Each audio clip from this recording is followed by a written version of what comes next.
functional testing necessary for chronic fatigue syndrome? When I work with clients in clinic, I will typically recommend functional testing to get to the root cause of people's health concerns. This is because functional testing allows for us to discover any imbalances and dysregulations that may lie at the heart of a client's symptoms.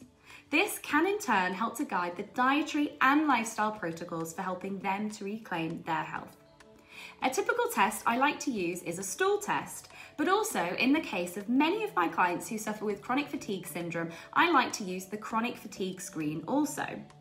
This test, provided by Genova Diagnostics, actually contains 2 tests in one, which includes the adrenal stress profile test and the organic acids test. The adrenal stress profile is where you produce multiple saliva samples throughout the day to measure the levels of your stress hormones, including cortisol and DHEA. Whereas the organic acids test is a urine test that can help inform us about the body's ability to generate energy from the mitochondria and detoxify harmful environmental toxins, as well as providing key insights on vitamin and mineral requirements, oxidative stress, neurotransmitters, and the health of the gastrointestinal tract. What's great is that you don't have to go anywhere and the tests can all be done in the comfort of your own home. Once the labs have analysed the samples, I then receive the results which, as a nutritionist and naturopath, I'm trained to interpret. What I learn from these results then allows me to write a tailored nutrition and lifestyle protocol to help the client reclaim their health whilst supporting their unique cellular and hormonal health. So I wanted to showcase the results of a real-life client of mine who is a gentleman that is suffering with chronic fatigue syndrome, so fatigue issues but also cognitive issues as well. This is the first part of the test, which is the adrenal stress profile. We've also looked at his cortisol awakening response, which is an extra 2 saliva samples across when he first wakes up in the morning. And as you can see here, this is starting off quite high, but then it's starting to drop off. This is looking at his stress hormone cortisol, and really this should have a percentage increase of equal to or more than 50%. Now, as you can see, this client, he is negative 42%. So that means that instead of following a curvature like this, his cortisol is starting to drop off, which is a low cortisol awakening response is part of the chronic stress pattern, and it showcases a loss of ability to respond to stress. And this is followed through here as cortisol is starting to decrease, but it's still actually out of reference range here.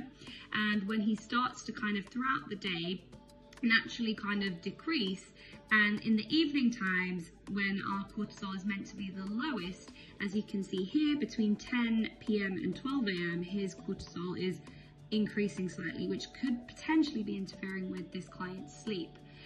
Now, DHEA, which is an anabolic hormone, it essentially has a restorative effect in terms of counterbalancing the destructive effects that cortisol can have on our tissues.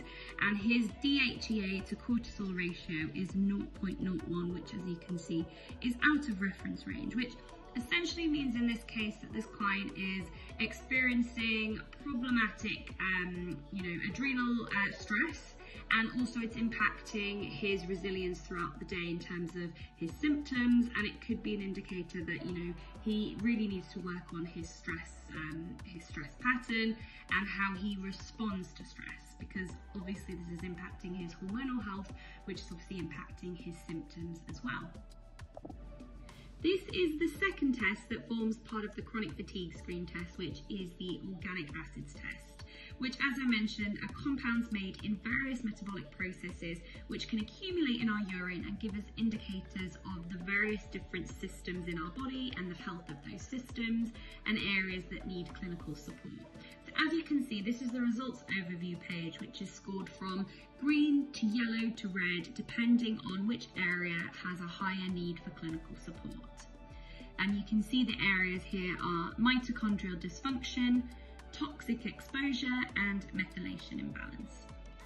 The The next page, or the next couple of pages, looks at the nutrient needs overview. So as you can see, from areas such as antioxidants like glutathione, to your B vitamins, your minerals, and whether there's any need for digestive support. And due to the algorithm and the scores that are on the different organic acids on the next couple of pages, we get a very bespoke reading in terms of suggested recommendations and dosages that may be required to really support somebody's unique cellular health, which you can see in this client's case. For example, there's a really strong need for B vitamins to support their body cells, minerals such as magnesium and manganese, as well as digestive support as well.